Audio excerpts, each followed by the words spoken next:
আসসালামু আলাইকুম, সবাই কেমন আছেন? আশা করছি সবাই ভালো আছেন। তো আমরা আধুনিক যুগে এসেও যদি কুসংস্কারে কথা বলি, তাহলে হয়তো কথাগুলো অনেকটা বেমানান লাগবে। কিন্তু এটা সত্যি যে কিছু কিছু জিনিস মানা আমাদের জন্য খুবই গুরুত্বপূর্ণ। কারণ আমরা কিছু কিছু জিনিস কুসংস্কার এবং পুরনো হাদিস কোরআনের কথা আমরা গুলায় ফেলি।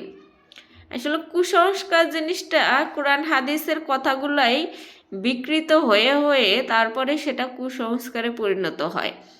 তো কিছু কিছু ক্ষেত্রে এগুলো কথা কিন্তু ফেলার মতো না। যেমন একটা জিনিস আছে যে বদনজর।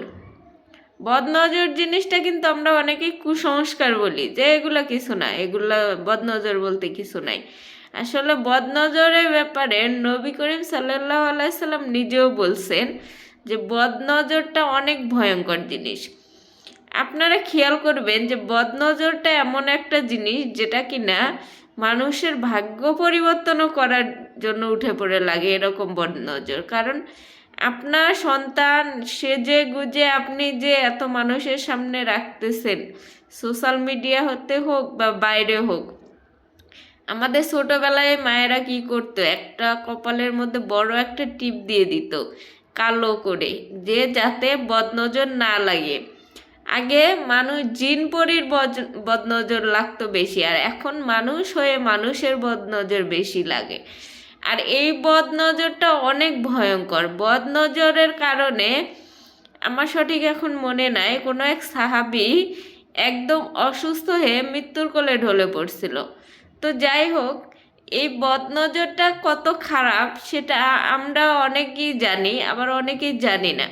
কিন্তু আপনার সন্তানকে বা আপনার নিজেকে যদি বদনজর থেকে বাঁচাতে চান, তাহলে নিজেদেরকে সেইভাবে রাখবেন যে মানুষের সামনে প্রদর্শন করতেছেন। বদনজর শুধু যে চেহারায় পড়ে এরকম কিন্তু না। বদনজর আপনার খাবারের দিকেও পড়তে পারে, আপনার সম্পর্কের মাঝেও বদনজর পড়তে পারে।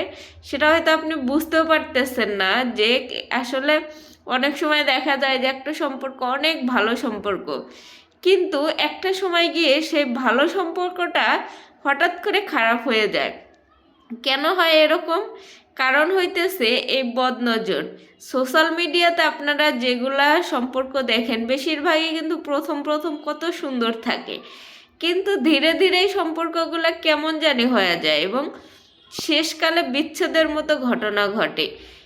অনেক ক্ষেত্রে এগুলো, বেশিরভাগ ক্ষেত্রেই দেখবেন যে বদনজরের কারণেও এরকম হয়।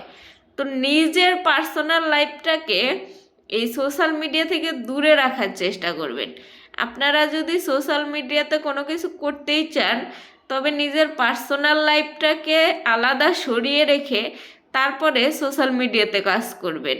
কারণ এই জায়গাতে আপনারা যেভাবে অহরহর বাচ্চাদের দিয়ে নিজেদের ফ্যামিলি, নিজেদের সম্পর্ক সব কিছু উজাড় করে দিয়ে এই সোশ্যাল মিডিয়া থেকে ইনকাম করার চেষ্টা করেন, আসলে এই ইনকামের চেয়ে আপনার ক্ষতিটা বেশি হবে। এই বদনজরটা কিন্তু খুবই খারাপ। তো এইগুলা থেকে সাবধানে থাকবেন। সবাই ভালো থাকেন, সুস্থ থাকেন। আল্লাহ হাফেজ।